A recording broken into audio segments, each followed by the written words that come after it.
நண்பர்களுக்கு வணக்கம். உலகத்தில் இருக்கிற எல்லா மகளிருக்கும் மகளிர் தின நல்வாழ்த்துக்கள். இன்றைக்கி எங்கள் ஊரில் வேளாண் கண்காட்சி நடக்க போகுது. அதுக்கு நானும் என் பேத்தியும் போய் நான் சேமித்து வச்சுருக்க விதைகளை எல்லாம் தேவைப்படுவோருக்கு இலவசமாக கொடுக்கலாம் அப்படின்ட்டு ஒரு முடிவு எடுத்திருக்கோம். அதுக்காக இந்த விதைகளை எல்லாமே நல்லா காய வச்சு சாம்பல் போட்டு டப்பாக்களில் போட்டு லேபிள் எழுதி எடுத்து தயாராக வச்சுருக்கேன். பல சகோதரிகள் கமெண்ட்டில் கேட்பாங்க, விதை அனுப்புங்கம்மா விதை கிடைக்குமான்னு. என்னால் ஒவ்வொருத்தருக்கும் பதில் சொல்லுவேன். ஒரே பதில் தான். எனக்கு வயசாகிட்டதுனால அனுப்புகிறதெல்லாம் கஷ்டம். நேரில் வருவங்களுக்கு இலவசமாகவே தருவேன். விதை கொடுக்குறதுல எனக்கு எந்த ஆட்சேபனையும் இல்லை. என்கிட்ட விதைகள் இருக்குது அப்படின்ட்டு. திருச்சியில் நடக்கும் வேளாண் கண்காட்சிக்கு நான் எங்கள் தோட்டத்திலேருந்து இவ்வளவு விதைகளையும் சேகரித்து இப்போ எடுத்துகிட்டு போகிறேன். யாருக்கெல்லாம் விதைகள் வேணுமோ அவங்களுக்கெல்லாம் கொடுக்கலாம் அப்படின்னு சொல்லிட்டு இதில் ஒரு 14 விதமான விதைகள் வச்சுருக்கேன். எல்லாமே டப்பாவில் போட்டு அதுக்கெல்லாம் பேர் எழுதி எடுத்துகிட்டு போகிறேன். வேணுங்கிறவங்களுக்கு கொடுத்துர்லாம். இவ்வளவையும் வீட்டில் வச்சு என்ன செய்ய போகிறோம் அப்படிங்கிறதுக்காக இப்போ எடுத்துகிட்டு போகிறேன்.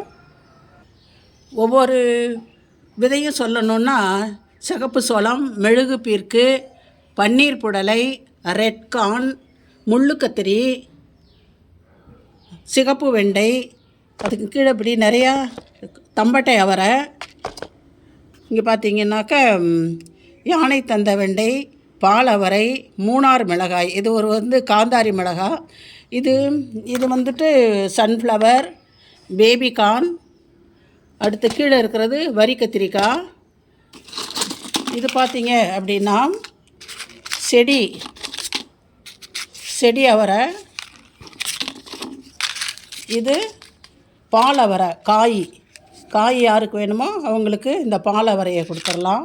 இதில் அடீனியம் விதைகள் வச்சுருக்கேன். நிறையா இருக்குது. இந்த டப்பா ஃபுல்லாக திறந்து விட்டால் எல்லாம் பறந்து ஓடி போயிடும். அதனால் இதை இப்படியே வச்சுருக்கேன். இது வெள்ளை காந்தாரி மிளகா, சீனி மிளகா அப்படிம்பாங்க. இது பாருங்கள், இப்போ தான் எடுத்தது, ஃப்ரெஷ்ஷாக இருக்குது, பாதி காஞ்ச லெவலில் இருக்குது. இதையும் கொண்டு போய் கொடுத்துடலாம் அப்படின்ட்டு இருக்கேன். பஸ் ஸ்டாண்டுக்கு பக்கத்தில் வேளாண் கண்காட்சி கலையரங்கத்தில் நடந்தது. அங்கே வந்துட்டோம். பெண்களுக்கெல்லாம் இலவசமாக விட்டாங்க. இப்போ பாருங்கள், வந்ததுமே ஒரு குடும்பம் அவங்களுக்கு இலவசமாக விதையை பகிர்ந்து அழிக்க ஆரம்பிச்சிட்டோம். இதனால் ராவாகவே நான் அங்கே என்ன நடந்ததுங்கிறத நான் காட்டுறேன். வாய்ஸ் ஓவர்லாம் கொடுக்கல. பாருங்கள் எவ்வளோ சந்தோஷமாக இந்த குடும்பம் வாங்கிக்கிட்டு இருக்காங்க. எவ்வளோ பேருக்கு பகிர்ந்து கொடுத்தேன் அப்படிங்கிறத பாருங்கள். ரொம்ப சந்தோஷம் எனக்கு. இதுதான் முதல் தடவை. இனிமேல் வர காலங்களில் நிறையா விதைகளை சேகரித்து கொண்டு போய் கொடுக்கலாம் அப்படின்ட்டு இருக்கேன்.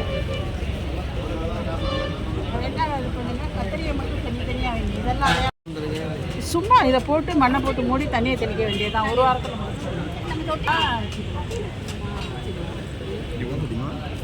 அடியனியம்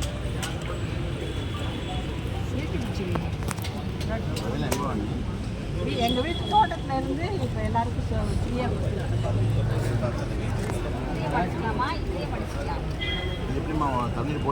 தண்ணியில் போட வேண்டாம்.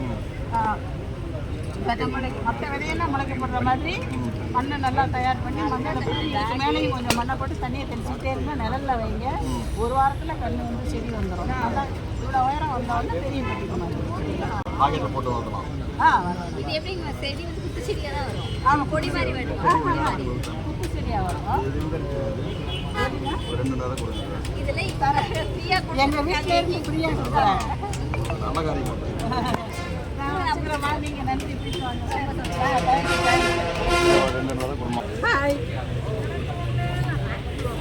இல்லை இப்படி தருவாங்க ஒவ்வொரு இடத்துலையும்.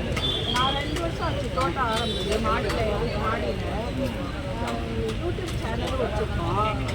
நானும் என் பேத்தியும் சேர்ந்து தான் நல்லா காட்டிட்டு எல்லாம் எல்லாமே நாட்டு வேலை தான் கிடைக்காம ஒரே காந்தாரி மிளகாய் தெரியுமா? அது வேற. இதை வெள்ளை கலராக காய்க்கும். வானம் பார்க்கும் மேலே அதேதான்.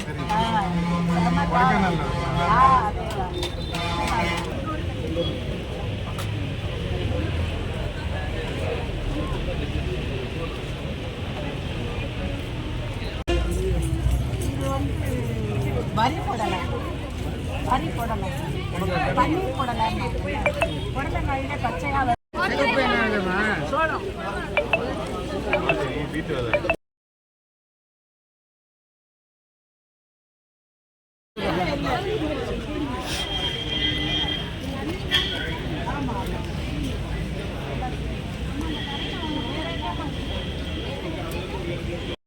விதையெல்லாம் பகிர்ந்து கொடுத்து முடிச்சுட்டு அரங்கங்களை பார்க்கலாம் அப்படின்ட்டு வந்தோம். இங்கே வேதா நிறுவனம் அவங்களோட ப்ராடக்ட்ஸ் எல்லாம் வச்சுருந்தாங்க. ஜாமு, ஜூஸு, ப்ரெட்டு எல்லாம் 400 ரூபாய்க்கிட்ட 200 ரூபாய்க்கு தந்தாங்க. அதை வாங்கிட்டோம். இப்போ இந்த விதை லோகநாதன் அப்படின்ட்டு ஒரு இடம், இவங்க தான் மரபு விதைகளை வச்சுருந்தாங்க. இவங்க தவிர இன்னொரு கடை இதே மாதிரி இருந்தது மரபு விதைகளுக்கு. அது தவிர வேறு ஒன்றும் நிறைய கடைகள்லாம் கிடையாது. இங்கே பார்த்தீங்கன்னா இது சிறுதானியத்தில் தயாரித்த பல்வேறு விதமான உணவுப் பொருள்கள், சேமியா, இந்த மாதிரி சத்து மாவு அதெல்லாம் விற்றாங்க.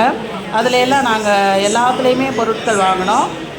இங்கே பார்த்தீங்கன்னாக்கா இன்னொரு ஸ்டாலில் இந்த எப்படி நம்ம தோட்டத்துக்கு ஆர்கானிக் கார்டனுக்கு உபயோகப்படுத்துகிற கரைசல்கள்லாம் தயாரிக்கிறது அப்படின்ட்டு விளக்கமாக வச்சுருந்தாங்க. தேவைப்படுற பொருள்கள், செய்முறை, எப்படி உபயோகப்படுத்தலாம் அப்படிங்கிறதெல்லாம் ரொம்ப நமக்கு உதவிகரமாக இருக்கும். அந்த மாதிரியே போர்டு வச்சுருந்தாங்க. இது எல்லாமே நாங்கள் சுற்றி பார்த்துட்டு வந்தோம். இதெல்லாம் தவிர இந்த விவசாயத்துக்கு என்னென்ன மெஷின்ஸ், உபகரணங்கள் தேவைப்படும் அப்படிங்கிறது தான் நிறைய இடங்களில் வச்சுருந்தாங்க. அதையெல்லாம் அப்படியே ஒரு பார்வை பார்த்துக்கிட்டு வந்துட்டோம். ஏன்னா முக்கால்வாசி இந்த மாடி தோட்டத்துக்கு வேண்டிய உபகரணங்கள்லாம் தான் நம்ம வீட்டில் இருக்கே, சரி வா இப்போ விவசாயம் பண்ணுறதுக்கு வயலில் பண்ணுறதுக்கு நமக்கு தேவையில்லை அப்படின்னு சொல்லிட்டு அப்படியே நாங்கள் நடந்தோம். அந்த பக்கமாக வந்தோம். அங்கே வந்து இந்த நர்சரி வச்சுருந்தாங்க, நிறைய கன்றுகள், அதை எல்லாமே கூட நாங்கள் பார்த்தோம். சப்ஸ்கிரைபர்ஸும் கொஞ்சம் பேர் வந்திருந்தாங்க, அவங்களோடவும் பேசிக்கிட்டு இருந்தோம். வீட்டுக்கு நேரில் வர்றோம், உங்கள் தோட்டத்தை பார்க்கணும் அப்படின்னு சொன்னாங்க. தாராளமாக வாங்க அப்படின்னு சொல்லி எல்லோரு கூடயும் சந்தோஷமாக பேசிக்கிட்டு இருந்தோம். கடைசியில் வேலையெல்லாம் முடிஞ்சதும் எல்லாருக்கும் பை பை சொல்லிவிட்டு வீட்டுக்கு கிளம்புனோம். ஆட்டோக்கார் காத்திருப்பார், வாங்க போகலாம் அப்படின்னு சொல்லிவிட்டு நானும் என் பேத்தியும் கிளம்பி வந்துட்டோம். இதோட இந்த வீடியோவை முடிச்சுக்குவோம். நன்றி, வணக்கம்.